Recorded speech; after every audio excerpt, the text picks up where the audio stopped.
City college ক্যাম্পাসের সামনে আছেন সিনিয়র করেসপন্ডেন্ট আরিজ আহমেদ, যুক্ত হচ্ছে তার সাথে। আরিজ, ক্যাম্পাসের বর্তমান পরিস্থিতি কেমন দেখছেন এবং দুই সংগঠনের কোনো কর্মসূচি আছে কিনা আমাদের জানাবেন।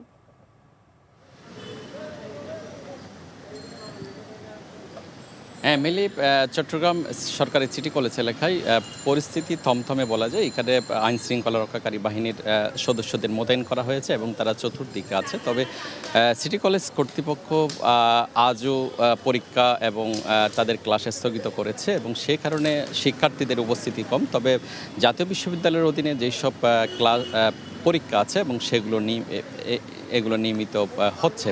তবে এখানে কঠোর নিরাপত্তা ব্যবস্থা রাখা হয়েছে এবং সেই কারণে শিক্ষার্থী এবং দুই দলের যেই ছাত্র সংগঠনের উপস্থিতি আমরা লক্ষ্য করছি না।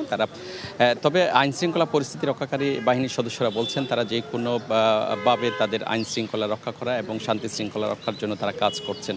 আপনি জানেন যে গতকাল যেই 15 জন আহত হয়েছে, এর মধ্যে চট্টগ্রামের একটি বেসরকারি হাসপাতালে সেখানে আশরাফ হোসেন আহত হয়ে তার পায়ের গোড়ালিতে ক্ষতিগ্রস্ত হয়েছে এবং তাকে একটি বেসরকারি হাসপাতালে ভর্তি করা হয়েছে এবং আশরাফ নামে আরেকজন ছাত্র দলের কর্মী সে চট্টগ্রাম মেডিকেল কলেজ হাসপাতালে সে চিকিৎসাধীন আছে।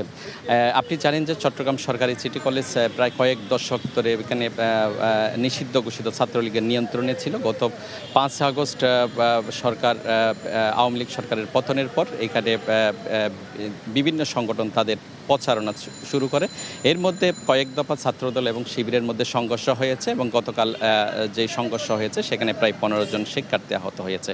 এই ছিল মিলিয়ে এখানকার সর্বশেষ। জানছিলাম সংঘর্ষের পরবর্তী পরিস্থিতির খবর।